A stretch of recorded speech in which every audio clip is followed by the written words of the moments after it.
Hello, everybody. Welcome into the Fantasy Pros Football Podcast. I'm Ryan Wormeli, joined as I am every Thursday morning by Jake Ciely from The Athletic and by our colleague, Pat Fitmaurice. Guys, we are into week 5. We are a full month into the season already here. I say this every year, but it does feel like it goes fast every year. And once again, it feels like it's going quite fast. Hard to believe we're into week 5 already. Quick reminder for everybody, all of our 2025 consensus rankings and tiers can be found at fantasypros.com/rankings. We've got a very full show for everybody, so let's go ahead and dive right in. We're going to start where we always do with the popular waiver ads of the week and kind of ask the question, are we starting and sitting these guys right now? Or starting them right now, or were they more of a pick up and hold stash for the future? The biggest name, and wasn't available everywhere, but was available, maybe in what I would consider a surprising number of leagues, considering that there were people who liked him before the season. Woody Marks, the opportunity clearly had the chance to be there in Houston, and it sure presented itself here in week 4 as Marks had his real breakout. It was a lot of rookies had their breakouts, really, it felt like, in week 4, and Marks was certainly on that list. He does get a very enticing matchup now this week against, arguably the worst defense in football in terms of the injured Ravens. So Jake, I'll start with you. Are you starting or sitting Woody Marks this week? So I think you have to, but it also comes down to the fact that we are now 4 teams in a bye. I mean, we're missing some decent running backs as options this week, including Bijan and Jacobs. So that's part of the factor. He's a back-end RB2 for me. I think you can make the toss-up of whether you want to go with Stevenson and the fact that Mike Vrabel just loves the guy versus a Woody Marks because, yeah, I do think he took the lead, but I don't think this is going to be a lead where it's, oh, my God, all of a sudden Woody Marks is out there 70, 80% of the workload, mostly because that's also not really who he is as a running back. So I brought this up before, and I know some people push back on this, but I'll push back on the pushback, and I do think there's a lot of similarities to Tyjae Spears because of their style, but also their size, and the size being like he is actually slightly bigger than Tyjae Spears bulk-wise, but I don't think he's built for 20 touches. I don't think he's built to be a workhorse. He can do it some games, but I don't think that's what they're going to do when you still have Nick Chubb. And it's not like Nick Chubb is like, oh my God, he's so amazing, but we've seen some runs where it's like, hey, you know what? That's 85% the prime Nick Chubb that we used to remember. So maybe let's not get Woody Marks killed. And that late garbage time touchdown last week, which still counts, let's be clear, it could have gone to Nick Chubb just depending on like what formation was on the field at the time. And I'm not saying that to say like it's going to be Nick Chubb going forward. I just don't want people to go too crazy over what happened last week. Yes, we deserve to be excited. Yes, he deserves to be an RB2, but he's still probably back into the conversation with, like I said, like a Stevenson, if we knew Chuba Hubbard was 100%, which he's not right now, but like those kind of running backs, in my opinion. Fitz, I'm curious, not just, where you're ranking him for this week, is he somebody who's a start for you, but the roster percentage, on Yahoo it's 74%, on ESPN it's 28%. This is after, waivers have gone through and he's been picked up or not. It's about 60% overall roster percentage. You can see that information on fantasypros.com. That feels really low to me. Like, even if you want to come on here and say, hey, let's not get over our skis. It was one good game. Let's see what happens, in a pattern here. Nick Chubb's not going away. All that stuff, like, he should be rostered in way more leagues, right?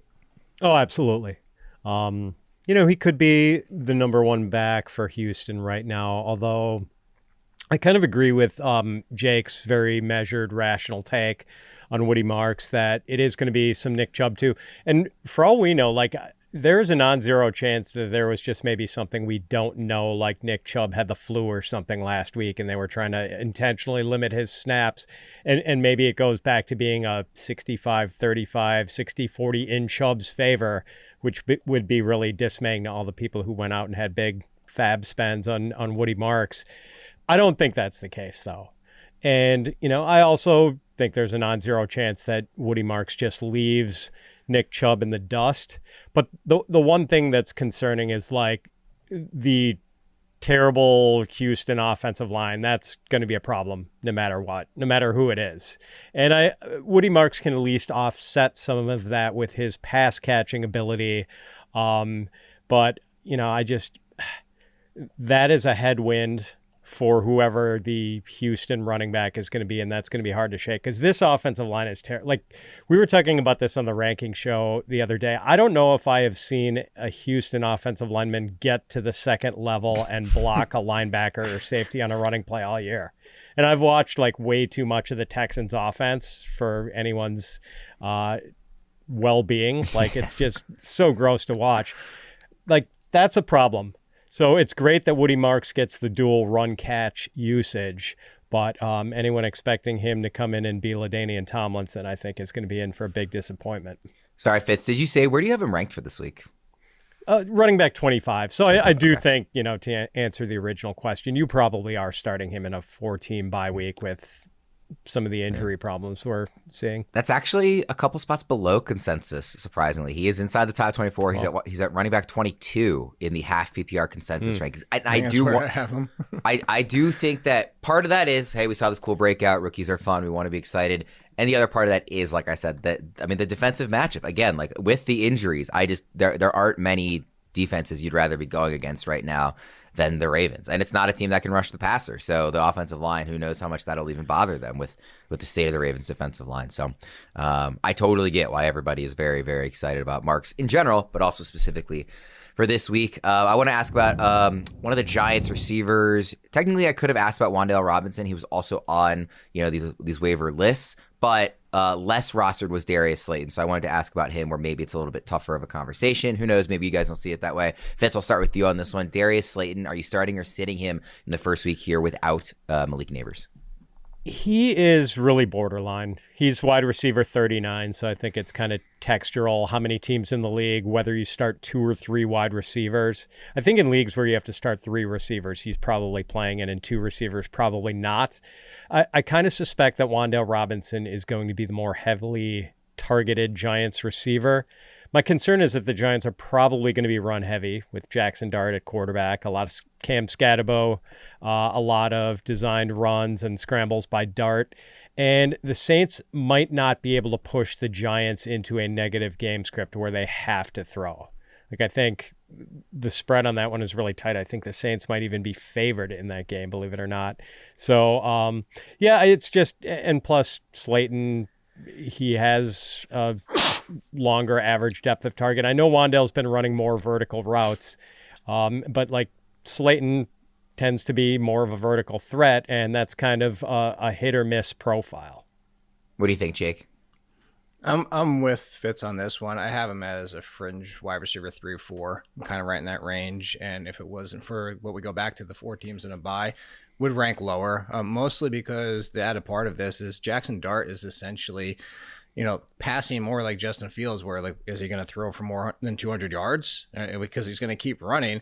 It's kind of like he's basically slightly lesser rushing version of Fields and slightly better passing version of Fields, which kind of gives you the idea of what to expect. So as Fitz said, how much do they lean on the pass? And even if they do, how much does Jackson Dart? Jackson Dart was actually one of the most he was the highest design run quarterback in week 4. So is that going to change their game plan going forward? Because he might get himself hurt if he keeps trying to stiff arm people with his passing arm, by the way, and trying to run through people.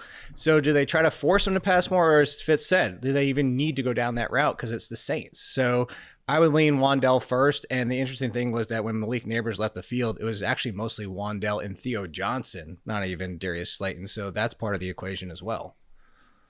We have one more receiver I want to talk about in this segment, Malik Washington, who obviously, becomes available or becomes an appealing fantasy option because of the injury to Tyreek Hill, in the same way Slayton is because of the injury to Neighbors. So Jake, I'll start with you on this one. What do you think about Malik Washington, and how does he compare to Slayton for you in terms of they're both kind of in a similar situation of being thrust into this opportunity because of a season-ending injury to the guy ahead of him? Is Washington somebody that you maybe like more than Slayton?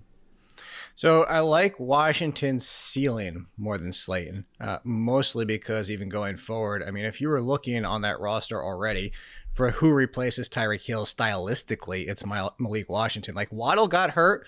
Malik Washington doesn't 100% fit Waddle. He fits Tyreek Hill. And I'm not calling Washington Tyreek Hill by any stretch of the imagination. But even if he was 80% Tyreek Hill, he'd be in the wide receiver 3 conversation as long as Tua's at quarterback. And I think Carolina's kind of a middle of the road defense. People perception-wise might say, oh, it's the Carolina Panthers. They stink. But at the same time, their secondary has been opportunistic at times and has some corners that you have to say, you know what? They're decent enough that you're not smash everybody you can against that secondary like it's the Cowboys. So I do say that Malik Washington is right in the same range as Darius Slayton. I would actually call Darius Slayton the safer option, but if I'm just going to chase ceiling, I'm going to hope that Washington steps into that role. And Westbrook-Ikhine is not a factor. Of course, that's part of the equation too, is Tyreek Hill left the game and then they made adjustments in game. Sometimes teams change what they do with a full week of knowing somebody's out. And all of a sudden, Malik Washington might still be the number 3 and Westbrook-Ikhine actually steps in as the 2. So there's that risk as well. Fitz, I'm curious what you think about Washington specifically. He's somebody that you and I had talked about last year on the Dynasty show as a player that I really liked and thought was like a nice sleeper. Gets this opportunity now. So I want to hear what you think about Washington, Fitz, but also Washington versus Slayton, because they're only 2 spots away in ECR right now. Yeah, I've got Washington ranked 3 spots ahead of Slayton. Feel a little bit better about him. I actually think the floor might be a little safer with Washington too. So maybe Jake and I don't quite agree on that. Just because like Slayton, again, with those vertical routes, I think he can be real hit or miss. Whereas Washington, I think the usage might be closer to like 2024 Wan'Dale Robinson. A lot of targets, but at a very shallow average depth of target.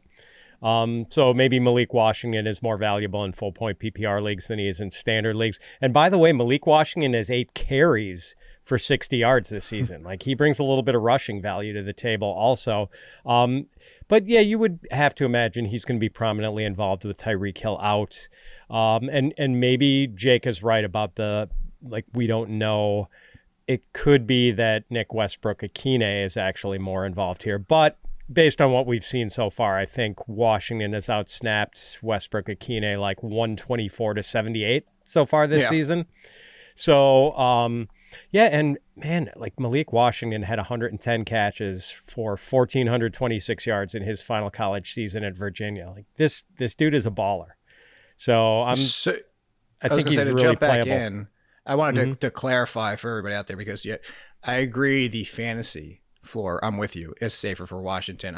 To be clear, I was specifying more the role. Like Darius Slayton, Darius Slayton 100% is their 1 or 2 option alongside Wan'Dale Robinson. And I agree, it should be Malik Washington. I was just saying there's that chance that, they change things up with Westbrook-Ikhine. They shouldn't. I can't agree with you more that Malik Washington is a baller. There's always that chance that these teams don't do things we want them to or think they should. But you're right. In 2 receiver sets, Slayton is going to be on the field. Right. Malik Washington may or may not be. I couldn't really fit Darren Waller into today's show, but I do want to ask this while we're on Washington. Do you think, because it might not be a receiver, right? But it could be, if you are a believer in Darren Waller, it could be that he sees a big uptick, or it just could be that like Jaylen Waddle gets like all the targets and kind of goes nuclear. Do you think that it's going to be one of Jake, like Washington or Westbrook-Ikhine or somebody, or do you think it's possible that it is like they just throw to Achane way more, they throw to Waddle way more, Waller gets a bigger role than we anticipated? I think it'd just be everybody. Like, it's not going to be Tyreek Hill replaced by X and that's it. It's going to be X, Y, and Z. It's going to be everybody. But for the Waller in his own right, I'm just going to say the exact same thing I said on The Athletic. He's Mark Andrews. Just put him out there every single week. It's going to be very much touchdown or bust. You're going to get 0, 3, 1 point, but you're also going to get a week like last week, and we've already seen it with Mark Andrews. So it goes back to the conversation we've already had about tight ends, is that anybody in that tight end 9 to 20 range is essentially the same thing. Is you're going to get 50-50. You're not going to get 80% good games unless you have a top 5 tight end. You're going to get 50 good ones, 50% good ones, and 50% bad. So I'm okay riding with Waller, but don't expect consistency would be my only cautionary point. Quickly, Fitz, do you see it the same? I do, and especially with Darren Waller only playing like 18 snaps. He was playing his first game since 2023, and maybe the snap counts start to tick up as he gets his win. Well, he called it. Did you see that? He called that. He said he's going to see it. He called it himself. He said, I'm going to see a big uptick this week in his usage. He's calling it. Oh, good. All right. Yeah. So, but I mean, even if like his snap count were to double, I think Jake is right that probably Waller is not going to move the needle too much with his receiving yardage. You're basically playing for a touchdown, and that's never a bad play with a 6'6" guy with a ridiculous wingspan. All right, let's go to our plant your flag segment. Fitz, I'll stick with you. Which guy are you planting your flag on? This can be any position, anywhere in the rankings, the guy that you are convicted in for week 5. Yeah, Jakobi Meyers. He is only wide receiver 37 in half-point PPR fantasy scoring. But if you go beneath the surface stats, I think there's reason to be pretty optimistic for Meyers this week. He has a nice, beefy 26.8% target share. He's 6th among all wide receivers in yards after the catch. He's 25th in air yards, which, that combined with the yards after the catch, pretty nice combination. And Jakobi Meyers is a good matchup against the Colts, who have allowed the 2nd most receptions and 5th most receiving yards to wide receivers. Jake, do you think Jakobi Meyers, who, by the way, is ranked in half PPR as wide receiver 21, do you think that's too high, too low, or just right? Just about right. I have him at 23, but that's only because I have Jauan Jennings as possibly playing right now, that with no Ricky Pearsall, I would rank in front of him, just because it's Jauan Jennings and Kendrick Bourne at this point. So basically it's a toss-up between Harrison and Jakobi Meyers. So I'm with it. I mean, he's locked inside the top 24. He's in a tier, by the way, with Keenan Allen, Jauan Jennings, Chris Godwin, Brian Thomas. So to put him in that kind of conversation just tells you that I'm with Fitz on this one. I think this is a really strong play. I think Jennings is out officially, right? Yeah, he's I officially believe out he is now. Yes. Yeah, well, there you go. Yeah, So that's what happens when you haven't done podcast and Discord chats and everything the whole morning long. I only correct you just for our listeners in case they hear it and think, oh, maybe I can start him. I want to make sure they know. Oh, but no. Yeah. Well, they're not going to listen until after Thursday Night Football anyway, probably. So. Sometimes depends on when this drops. They hear it. Obviously, they should be keeping an eye on Thursday night anyway. One spot behind consensus. Yeah. There you go. Nice. All right, Jake, who are you planting your flag on? Hopefully not Jauan Jennings. No, it's definitely not Jauan Jennings. It originally was going to be a J. I was going to originally say Jameson Williams, but that one kind of felt. I went back and forth. I was like, is that easy because it's Jameson Williams going against the Bengals, or is it not because everybody's ticked off at him? And I was like, hey, you know what? Last week, if he doesn't drop that pass, nobody's talking about Jameson Williams as a concern. They're like, oh, fire him right back up with the Bengals. So that's originally where I was going with him. But I want to go a little bit deeper because we are in a 4-team bye week. We are missing some wide receivers to injury too. So I say, plant your flag on the upside of Rashid Shaheed against the Giants. Shaheed still being involved, obviously not to the level of Chris Olave and Jauan Jennings on the target shares, but he's 3rd, and he's still getting those deep targets, of course, from Rattler, who's been much more inconsistent to the short intermediate game. But the one thing the Giants like to do is they like to give up the big plays to wide receivers. Their secondary has been better this year. I guess with the addition of Debo, it's been better, but it's been better keeping things limited, short and intermediate, but still giving up those big plays. So I say, if you're looking for a fill-in and you're saying, I need some upside this week, I think Rashid Shaheed could have that week that we've been wanting for Shaheed since last year. Yeah, Fitz, I'm curious what you think about Shaheed and also just in general, the state of wide receiver is for this week with some of the buys and obviously the injuries that have been taken on. You get to the mid-30s in ranking this position, and it's Keon Coleman, Trey Tucker, Alec Iomanner, Jerry Jeudy, Troy Franklin, Rashid Shaheed, Calvin Ridley. Sure, you can squint and make the case for some of those guys as good. You're interested in starting them, but squint and pretend they're other names. Those feels like the names that should be in the late 40s, not the mid 30s. So it's gross. I mean, 12-team leagues where you have to start 3 receivers this week. I can't wait. I'm gonna go look at some of my competitors' lineups in the Kings Classic League where you have to start 2 running backs, 3 receivers, and 3 flexes. Oh man, there are going to be some gnarly starters this week in lineups. Cover your eyes and hope for 5 PPR points out of some of these guys. So I mean, I like Shaheed. I think he's had at least 4 catches in every game so far. Yeah, he's been surprisingly high volume, and as Jake said, his targets are at a slightly deeper average depth than Chris Olave. So a bit higher value targets for Shaheed too, and you got to like the matchup against the Giants. Today's show is brought to you by our new presenting sponsor, Hard Rock Bet. The Hard Rock Bet Sportsbook app is clean, easy to use, and also packed with trends, insights, and odds you can check out any day of the week. Week 5 kicks off tonight with the California showdown between San Francisco and LA. You can check out this streak from the Hard Rock Bet Stats Hub right here in the app. Christian McCaffrey is RB3 in the Fantasy Pros Expert Consensus rankings this week, and he's hit pay dirt in 6 straight October games. We also give Davante Adams an A grade on his matchup this week. He's recorded over 90 receiving yards in 5 straight games against San Francisco. His over is just 51.5 yards in the Hard Rock Bet app. You can find odds for streaks just like this right now in that Hard Rock Bet app. Still haven't placed your first bet on Hard Rock Bet? It's not too late. Place your first $5 bet, and if it wins, you'll score $150 in bonus bets on top of your payout. Plus, tonight on Hard Rock Bet, you can get a Thursday night parlay boost for the game. Boost your parlay so it pays extra winnings. There's new promos every day. If you're listening to this later, just open the app and check out what you've got any day of the week. Download the Hard Rock Bet app and make your first deposit. All right, guys, let's get into some of these start-sit player debates. First one is a running back one. Javonte Williams versus Quinshon Judkins. I got off the page. I want to pull up where they're ranked in ECR. Javonte Williams is RB11. Quinshon Judkins is RB14. Fitz, I'll start with you. Who do you like better for this week, Javonte or Judkins? I have Javonte ranked higher. I'm just a little worried about the Browns offense with rookie quarterback Dillon Gabriel making his NFL debut against the Vikings in London. You just know Vikings defensive coordinator Brian Flores is going to throw all sorts of exotic blitzes and stunts and twists at Gabriel. The kid's head is going to be spinning. Now, I do think the Browns are going to run Judkins hard to try to take the pressure off Gabriel. But if the Browns can't pick up first downs, Judkins' touch volume is going to be muted, even if the Browns are force-feeding him. So, now I'm not going to lie. Like, I'm kind of nervous about having Javonte ranked RB12 when the Cowboys are down 3 starting offensive linemen. They were already without Cooper Beebe and first-round draft pick Tyler Booker, and now Tyler Guyton has a concussion, probably won't play against the Jets this week. But the Browns have some offensive line injuries, too. DeJuan Jones is out. Jack Conklin is, I think, questionable. But the Javonte thing is working out pretty splendidly for the people who drafted him so far. 4 touchdowns, 5.0 yards per carry, 5.4 yards per carry since week 2.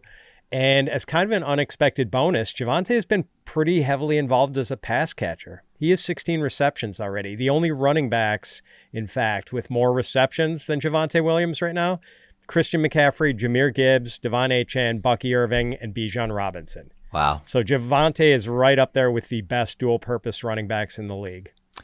Yeah, I mean, I just don't know how anybody could complain about what we've gotten from Javonte this year. Not that they are, but it's just been awesome. I mean, his weekly finishes, RB3, RB4, RB25, RB14.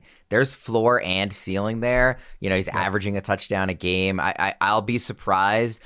The level of quality I expect from the offense in general, combined with the fact that Javonte is getting all this opportunity, I'm going to be surprised in weeks where he doesn't get a touchdown. Honestly, I just feel like at some point in the course of the game, that opportunity will present itself. Like you mentioned, the passing game work has been really nice too. Having said all that, like Judkins, I do think they're going to force feed him to try and, you know, mitigate some of that pass rush and take some of the, you know, pressure off of a rookie quarterback making his first career start. And I know, Fitz, typically you are like a volume over other stuff guy when you're trying to evaluate a matchup. It sounds like in this case, everything else is maybe enough to kind of outweigh the volume. Jake, I'm curious what you think about this one, Judkins or Javonte Williams? Yeah, so 2 things. First is my chuckle at the Javonte Williams is just what this week is. Like he's like, I don't want to put him at 12, but that's what this week is. But the second point being is, so I have a tier here, and it's starting with Henry, Genty, Kyron Williams, blank, Scadaboo, blank, ETN. I actually go Judkins as the first blank. But that's how close it is. And they're all in the same tier as those other names. So if you want to argue for Williams, I have no problem with it, because I will say the main concern that Fitz brought up is the Dillon Gabriel factor here, is the fact. But, you know, it's funny, like, because the last time we went against each other by a decent amount, this isn't a decent amount, but he brought up the whole Flores thing too. Well, was the last time that happened was against the Bengals. Now, that being the quarterback. But I did want to bring that up for one thing too, is like when we look at defense as a whole, not just for fantasy, but just like for matchups too, is sometimes we can like overreact to things that happen for 1 week. Like in the first week, it was like, oh, you know, DeAndre Swift struggled to get anything going. DeAndre Swift has struggled to get anything going the entire year. So that you can kind of whatever. They get blitzed by the freaking Falcons backfield, the entire backfield, over 200 yards, almost 250 yards. They get destroyed last week by Kenneth Gainwell. And then week 3, they obviously shut down the entire offense, including Chase Brown. So is it Flores versus the defense or versus the offenses? Or is it just the fact that like maybe the run defense isn't as good as their pass defense, and their pass defense is really good, and Flores is really good at getting after the quarterback, but maybe their run defense is just adequate, and that's where I lean slightly towards Judkins, because there was only 2 running backs with a higher touch percentage than they were last week in what was a 34-10 blowout, including 4 passes and 4 receptions going to Judkins. So all that being said, if you want to go Williams, I'm not calling Fitz crazy. I'm not calling anybody who disagrees with me. Like, Williams is in play in the same tier. I just give Judkins the slight edge just because I think he is now a top 5 bell cow, which of course can still go sideways. But the Browns, just that usage, again, that's what I keep going back to in my mind, is they were losing. They lost 34-10, and they still gave him 92% of the work. I want to just hit on something quickly, which is, some people might be listening to this or watching this and say, oh, Javonte Williams is RB11 and Quinshon Judkins is RB14. Why are you asking about them? Those guys are obvious starts. It's because all the other names inside the top, 18 or so running backs, are guys that were drafted in ranges where you're just very clearly starting them and there's not really much of a debate. Whereas where you took Javonte and Judkins, you might have other obvious starts. So, and you have to make this decision. And I think it's worth hitting on, even when guys are ranked high. Clearly, we all like both of these guys to varying degrees, but this still could be a decision you have to make. Yeah. Right. Judkins was drafted as a 4th or 5th running back by a lot of people. Yeah, and Javonte was drafted outside at the all, top depending on when you drafted, because we didn't know if he was playing. The other running back debate I wanted to do, and I usually don't include names that we did in the waiver wire segment, but I just thought it was such an important person to talk about this week, considering the week he came off of, and again, the matchup he has, which we already hit on a little. So Woody Marks, and I wanted to throw him against somebody specifically, and the guy I went with is David Montgomery. They are very close in ECR rankings in half PPR. David Montgomery is RB19. Woody Marks is RB22. Obviously, to the point I was just making, Marks is not somebody that you drafted to be a starter. Montgomery, depending on your league, likely, possibly not either. So they're close in ECR here. Jake, I'll start with you on this one. Woody Marks or David Montgomery this week? I'm going Woody Marks, and I got some pushback on this, and everybody's like, oh, they're facing the Bengals and Dave Montgomery and the touchdown upside. And yeah, he always has touchdown upside. He always has potential for 2 touchdowns because it's the Lions offense. But look at last week. The Lions ran away with that game, and Dave Montgomery's barely used. And that's where it comes down to, is just what are the Lions going to do any given week? If you could tell me you have the secret sauce to go talk to Morton and you're inside the brains of the 2 of them, sure. Cool. Tell me that Montgomery's going to get even 12 touches. I'd probably actually lean him over Marks, just because Marks still actually might be in the teens range. And then Montgomery on the Lions, I know a lot more than I do know Woody Marks, even though I'm a fan of Woody Marks. So it just comes down to that, as I just think that Woody Marks is kind of that he's going to get teen touches. Montgomery could get you 5 or he could get me 15. And of course, like I said, if he gets you 15 touches, he's probably an RB1. But you go back to last week's blowout when they didn't need him, and do they need him this week? The last week is just fresh in my mind of what are the Lions going to do any given week, even when they do have a massive lead. Okay, Fitz, we could go a little quicker on this one just because we did kind of talk about Marks already in the waiver segment, but I'm curious, putting him against somebody like Montgomery who, also has a very appealing matchup. Like Jake just said, are you interested in the young guy, up and comer and, following up his breakout game, or kind of the, maybe theoretically higher floor veteran? I want Monty. I know the scales have tipped a little towards Jahmyr Gibbs in this backfield. It's not the near 50-50 split it used to be, and with good reason. I mean, you should be giving Jahmyr Gibbs more touches than David Montgomery, but I do lean into the matchup here. The Lions are 10.5-point favorites, so game script should be pretty run friendly, and Bengals have given up the 2nd most rushing yards and 2nd most rushing attempts to running backs. And we talked about it with Woody Marks. There's still a little bit of ambiguity about the workload and what it's going to be. There's no ambiguity about how bad the Houston offensive line is. So I prefer Monty here.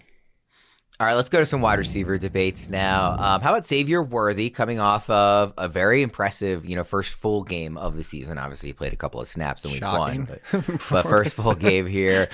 Again, coming against that terrible Ravens defense, so you never know how much that weighs into it. Xavier Worthy or Jaylen Waddle, who, of course, has this, new opportunity with Tyreek Hill out. Somebody who was already playable, but now you would think would have, just even more volume attached to what his workload is going to look like. Jaylen Waddle, wide receiver 18. Xavier Worthy up at wide receiver 14. Fitz, I'll start with you here. I just want to say that ranking the wide receivers in the 10 to 22 range this week was really hard, and I don't have much confidence in how I've sorted these guys out. I have Waddle ranked higher. Part of it is the anticipated target spillover from the Tyreek Hill injury. You would have to imagine Waddle gets at least a little bit of a target boost. And we're talking about a player who was a former top 10 NFL draft pick and began his career with 3 straight 1,000-yard seasons, and probably would have gotten there last year too if Tua Tagovailoa hadn't got hurt. But I like Worthy too. Like, he's really good. Had a big impact in his first game back from that shoulder injury. 5 for 83 on 9 targets, plus a 35-yard run, and managed to avoid any collisions with Travis Kelce, which is a good thing. So I have moved Worthy up in my rankings, and now have him just one spot behind Waddle. I think they're both high-end wide receiver 2s, but, honestly, not at all sure I'm making the right call in Waddle over Worthy. And, man, like, hopefully you can start both if you've got both guys on your team. Jake, what do you think? Do you see this as like kind of a toss-up the same way Fitz does? So much so that I have him wide receiver 13 to 14. Okay. Super toss-up. So, yeah. Same. I got, except I think in reverse, you said you have Waddle over Worthy.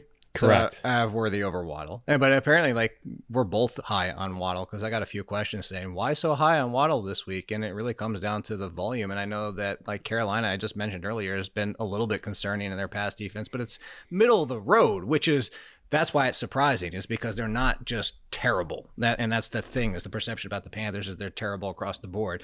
So I go back to back. I think, I kind of chuckled when you brought it up, that what happened last week, Worm, with Worthy, the fact that he comes back from a separated shoulder in 2 weeks wearing a soft, it's like a wrap brace basically, and goes out there and goes ham. Like, and they did help him avoid contact, which I think is part of the concern, maybe if he aggravates it. But at this point, until Rashid Rice comes back, they're both in play. They're both inside my top 15. This is how far I'm going. I'm gonna kick one that you didn't ask for him. I'm gonna ask it. Oh no, wait, we have him later for flex. I'm doing it anyway.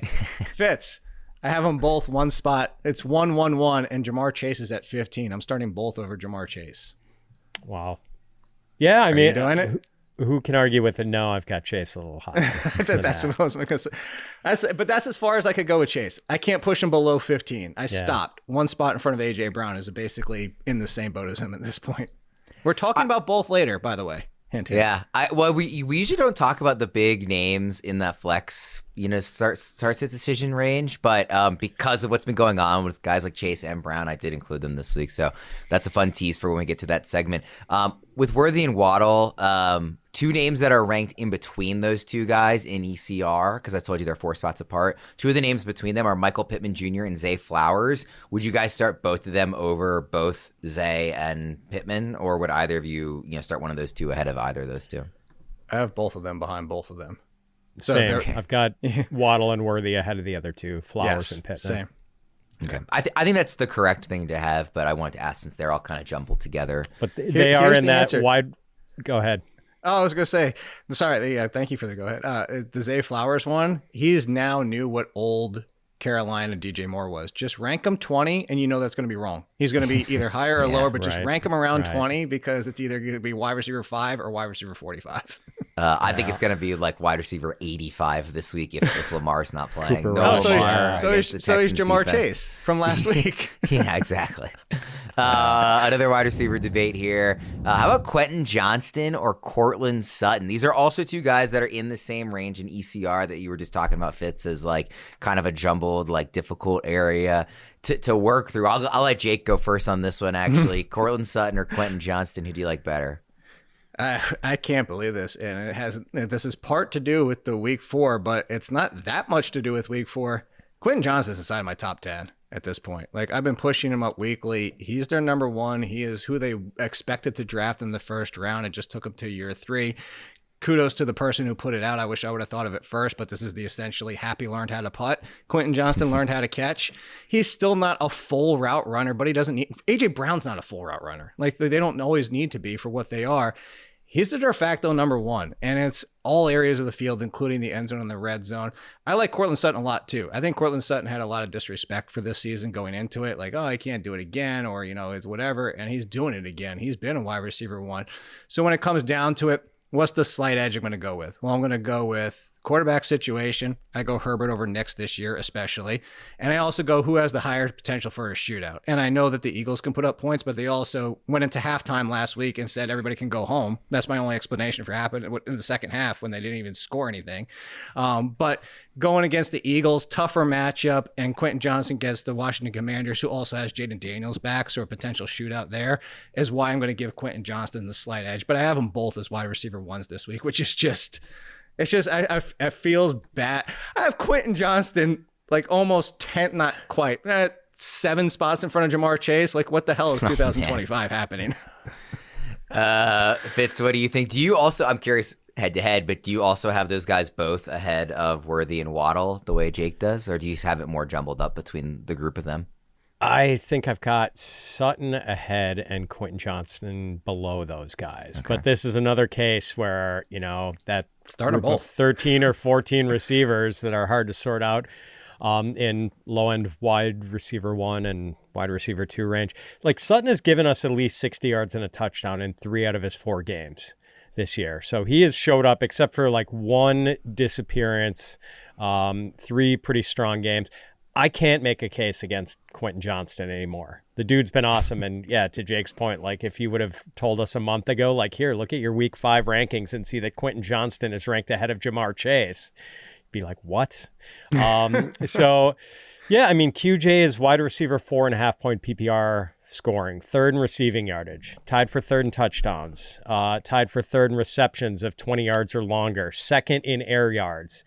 But every week with QJ, we have to wonder the same thing. Like, is this the week he takes a backseat to Ladd McConkey and Keenan Allen? Like, unless we all think that Ladd McConkey is just suddenly bad at football. And I personally don't think that's the case. And, the Chargers are up against the Commanders defense that's been giving it up to slot receivers all year so far. So maybe it's more of a Ladd McConkey, Keenan Allen week than a Quentin Johnston week. Or maybe Quentin Johnston just continues to be awesome and has another big day. Because like Jake said, I mean, this is the QJ the Chargers thought they were drafting all along. Yeah, the guy who's just... So that's where I go to it is he's tied for you, like the targets too. Like, it's happening every single game. He's still getting targeted. So to bring up your Ladd point, I actually think Ladd's a great buy low, but I do think what Ladd is now, I think unfortunately I brought this comparison up. I'm wondering what you think about it, Fitz, is he's now Tyler Boyd to when Jamar Chase and T. Higgins were together, isn't the fact that he's fallen to number 3. And that being said, I just said he's a buy low. He's going to have good games, and it might even be this week as you're bringing it up. The problem is now his good games are going to be much more sporadic because the biggest part that he's losing is not just the target share, and it's not massively off last year, but where it is massively off is he's not getting any red zone and end zone targets anymore because they're all going to Quentin Johnston and Keenan Allen. Right. I want to ask you guys just very quickly. My brother-in-law texted me this question about a trade in one of his dynasty leagues, and he was wondering what I thought. I'm wondering what you guys think. Giving away Puka Nacua. Again, this is Dynasty League, 12-team, super flex, start 3 receivers. Better be a hole. Giving away Puka Nacua, getting Drake London and Quentin Johnston. Do you believe enough in Quentin Johnston that you see him bridging the gap between, two really high-level receivers, but obviously we like Puka better? Is Johnston, do you believe in him enough in Dynasty for him to bridge that gap, Jake? Yes and no. So I do believe, but I don't think that's enough for Nacua, no matter the fact that it's Quentin Johnston. You sub in like somebody else of that tier, like you sub in Xavier Worthy, I'd still say no, because Puka Nacua is on the Jamar Chase tier of me of like you. That's why I said I need a hole. Like, I need probably a 3rd piece, throw in a draft pick or something like that. The value is not terrible because I do believe in Quentin Johnston, especially because Keenan Allen, what's the guarantee that he's even back next year? I mean, we look at Quentin Johnston as a wide receiver 1 for the next 5 years. It's just the fact when you have a Nacua, unless what happens to Chase happens to Nacua and he loses Stafford, that's the only downfall, which I can understand wanting to get it. But I think people play that risk too many times in their head. That's what I said to him, and Fitz, I'm curious what you think too. What I said to my brother-in-law was, I get this as like a close to a fair offer for maybe not all the way there, but if you're going to move off Puka, to me the reason wouldn't be because this offer is so great. It would be because he's been banged up, in college. He was banged up last year. Matthew Stafford. You don't know what the future looks like at that position. He is turning into new Julio Jones, where it's like, oh, he left for 3 plays again. Yeah, he plays recklessly, which is part of what makes him great, but it's part of what makes me nervous too. So the injury risk both to him and to his quarterback, and the long-term outlook of the quarterback position there, to me, would be the reason if you were going to pull the trigger. But at the same time, it's like you have the wide receiver 1 right now that's hard to get rid of. Fitz, what do you think about that deal? It's fair. It's really close. I think I would rather just have Puka too. And when we just updated our Dynasty rankings, Puka was my wide receiver 1 in Dynasty. Okay. All right, let's get to our rapid fire start sit decisions here. We're going a little long, so we will actually keep these to be pretty quick. We sometimes do take a little more time on these than we're supposed to, but they're called rapid fire for a reason, so we'll run through these. First one is another running back one here. Jake, TreVeyon Henderson or RJ Harvey? A couple rookie running backs here. Harvey coming off of his best game so far of his young season. Harvey or Henderson? Who do you like better for this week? We'll do it in 15 seconds or left. RJ Harvey, even though I do think J.K. Dobbins is just fine because he had 100 yards and that game was out of hand before RJ Harvey came in, but he's still in a timeshare. So RJ Harvey over the question mark of Henderson, that might have been 17 seconds. You could get like 30 seconds. All right, we don't need to. I thought that's everything. I said it. Yeah, you said all you needed to say. Fitz, what do you think, Henderson or Harvey? Henderson. I mean, the uptick in usage for Harvey is pretty encouraging, but I think the touch outlook is pretty similar. And Henderson plays in that potential shootout against the Bills.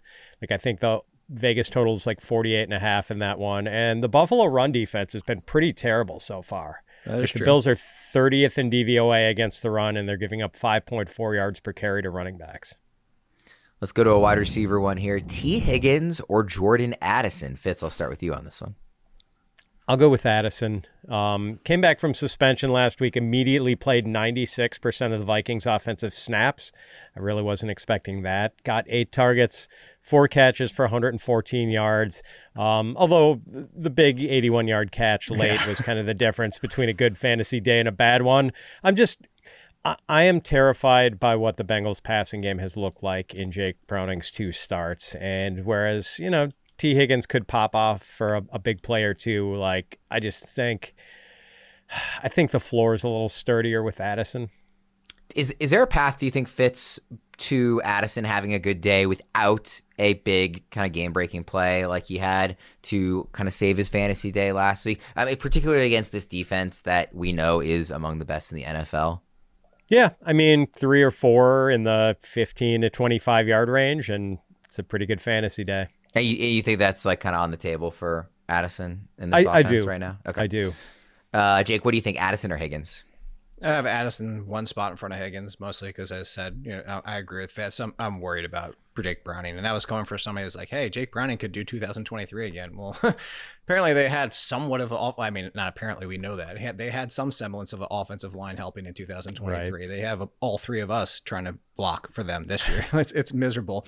I will say, though, secretly hoping, because I already used them in Survivor, that the Bengals pull the upset on the Lions, just because I want to see a ton of people knocked out. Sorry, everybody who's taking the Lions.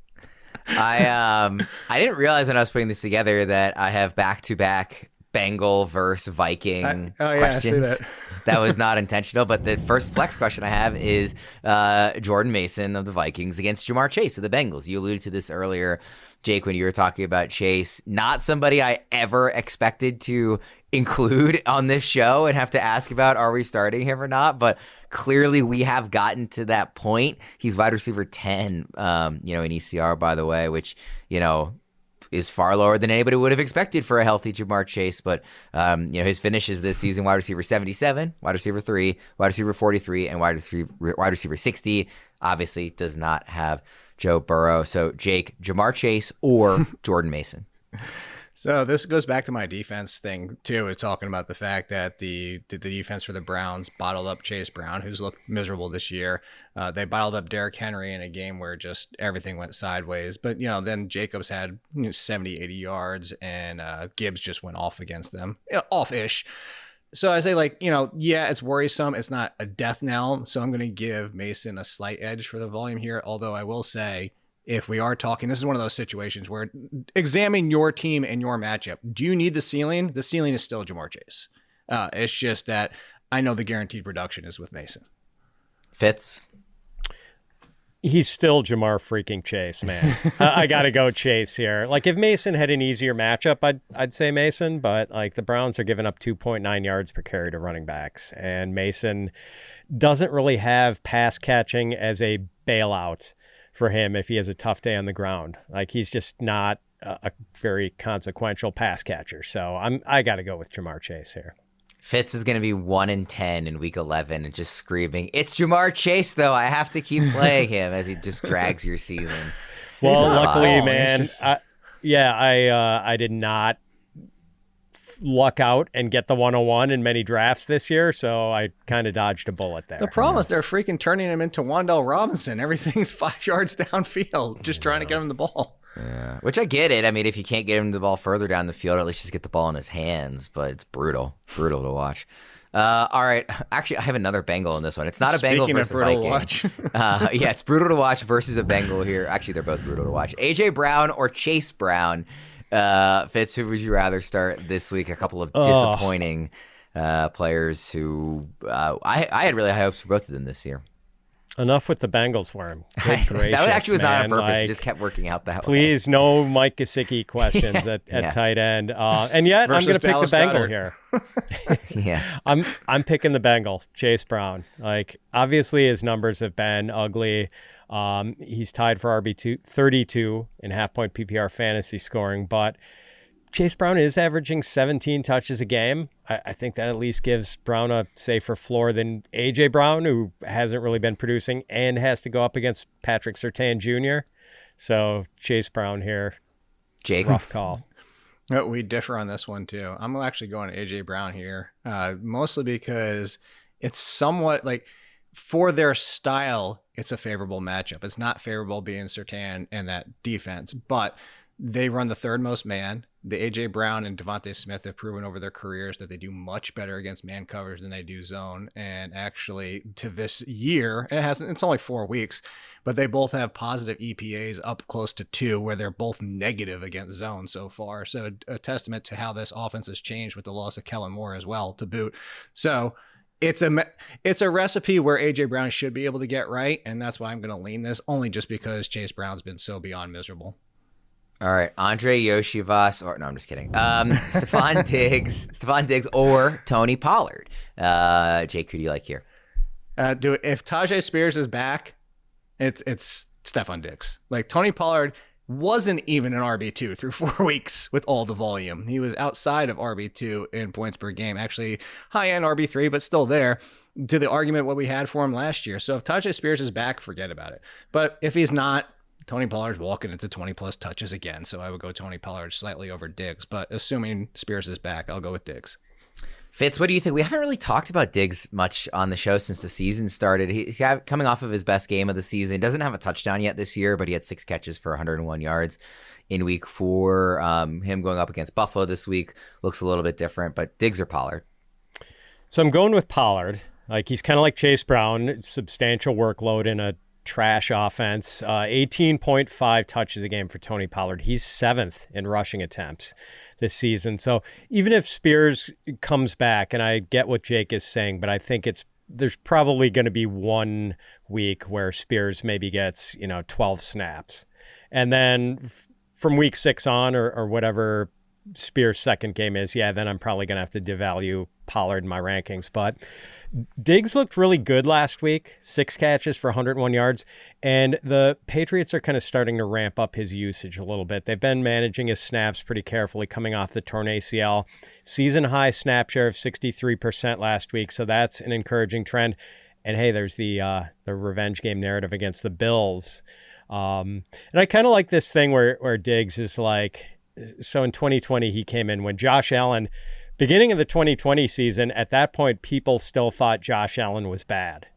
And Diggs comes in from Minnesota, goes out and has 127 catches for over 1,500 yards, turns Josh Allen into a superstar. Obviously, Josh Allen had something to do with that too. But and now maybe Diggs is trying to do the same thing for Drake May. I kind of love that narrative where he's the Crash Davis to Drake May, and Drake May is Nuke LaLoosh. So Bull Durham reference, if anyone doesn't get that, which, by the way, is the greatest baseball movie of all time, and I will brook no argument on that. I'm not even sure. I'm not sure what movie I would place in that conversation and try to argue against you with. Jake, what do you think? Best baseball movie? Is that Rookie of the Year? That is a good one.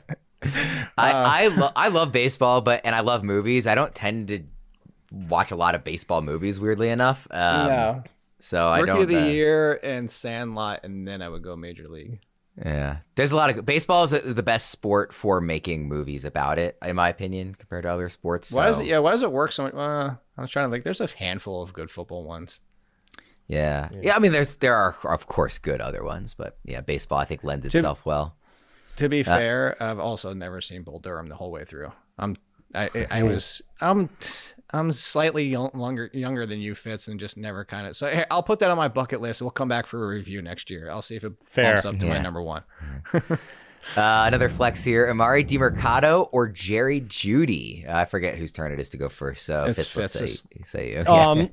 DiMercato, I just want no part of the Browns passing game with Dylan Gabriel. And even though I don't know how the workload split is going to shake up between DiMercato and Michael Carter, I'm kind of slightly leaning towards the school where they just keep DiMercato in the passing down role and sort of shift in Michael Carter to that early down back role. But then again, it could be DiMercato promoted to number one and Carter comes in at number two. So that's a tough call, but I think both guys are going to get work. And again, no thank you to Brown's passing game components. Jake? Yeah, I go DiMercato. I have him slightly for the whole conversation with Michael Carter. I'm slightly in front of Michael Carter this week, mostly because if Carter actually is the early down option, then I want a slight lean to the pass catcher anyway, similar to a way lesser version of Najee Harris and Jaylen Warren is. We were always more excited for Jaylen Warren, and that's why I would give him the edge. Though I know Carter's already claimed that he's taken the lead role himself. I don't think there's a zero chance that DiMercato doesn't get a 60-40 to the split. He's a big dude. It's not like he's undersized. He's 5'9", 215, 220. I think he can handle some of the early down. That being said, these are not Woody Marks situations. I don't think either one of them are top 20 going forward.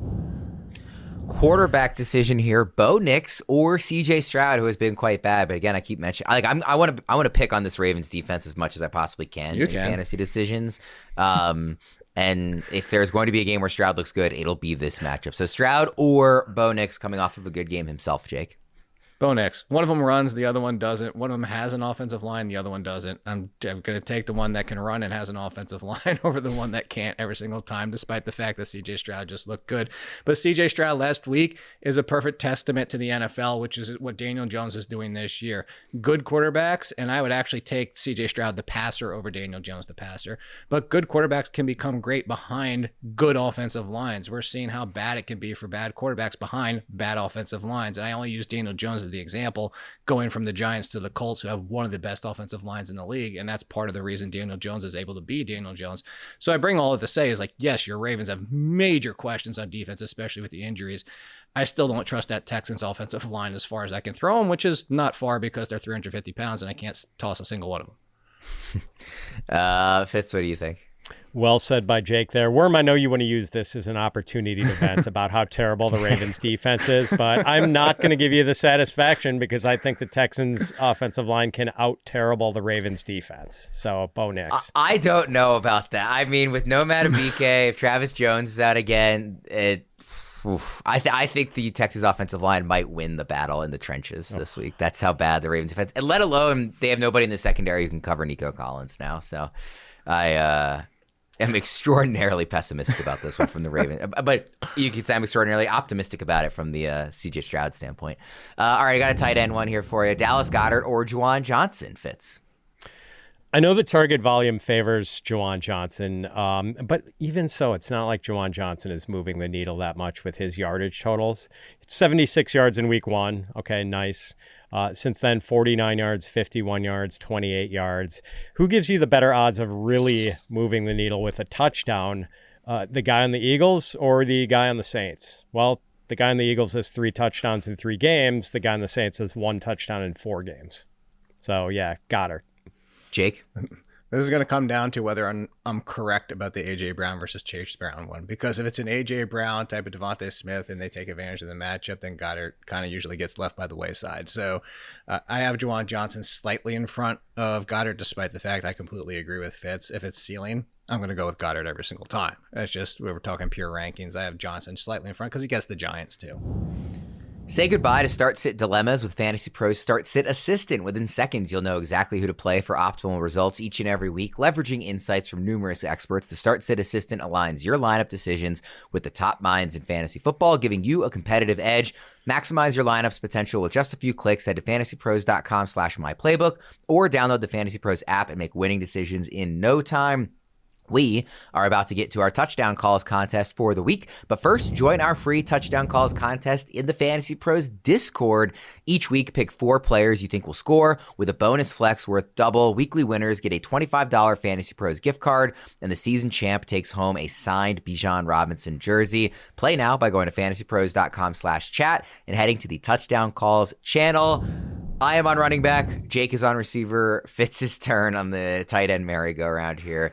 I'm going with Cam Scatterboot, just like a fun, good player who didn't get in the end zone last week, but did the couple of weeks before. I'm going to guess that he gets back in there again against a very bad Saints team. So Scatterboot for me at running back. Jake, who's your receiver? Yeah, I mean, if I had a basketball, can I do the layup here? Garrett Wilson against the Cowboys. Just take your wide receivers. Also take your wide receivers to score against the Cowboys because, yeah, I have Garrett Wilson, who also, by the way, who would have thought of that, number 4 this week at wide receivers. Like, I mean, even the biggest fans of Garrett Wilson saying to be in the top 5 all the way. George Pickens on the other side of that right behind him. Like, we thought we were been doing this in week 5. But I'll give a bonus because that one felt so super easy. So, of course, watch this be the one that breaks my streak, by the way. I don't want to throw that out there, except for the tight ends. I've got the running backs and wide receivers correct so far. Tedero McGillen's going to get off the schneid this week. There's your bonus one. He's finally going to find the end zone. For the Dolphins secondary, that's one of the bottom 5 too. So there you go. Yeah. Fitz, can you solve tight end? Yeah, we are 0 for 4 on touchdown calls with tight ends. So how cool is it going to be when the streak is broken by Darren Waller? So Darren Waller played 16 snaps last week and scored 2 touchdowns. And he is going to play more and be more involved in the Miami offense this week with Tyreek Hill done for the year. And what should Tua do when the Dolphins are inside the 10-yard line? How about just throwing it up to the 6'6" guy? So our picks are Cam Scatterboot, Garrett Wilson, and Darren Waller. Quite a group of players here. I told you at the beginning of the show I couldn't find a way to get Darren Waller into today's show, and then Fitz finds a way to do it for me here with that touchdown call. Yeah, we'll squeeze it in. You can dominate your fantasy football league with Fantasy Pros Premium, now available free for 6 months when you deposit and place your first wager on one of our partner sportsbooks. This is the easiest way to get full access to our top fantasy tools all season long. Go to fantasypros.com/premium to get started. For Jake and Fitz, I'm Ryan Wormeli. Thanks everybody for tuning in. We'll see you again next time.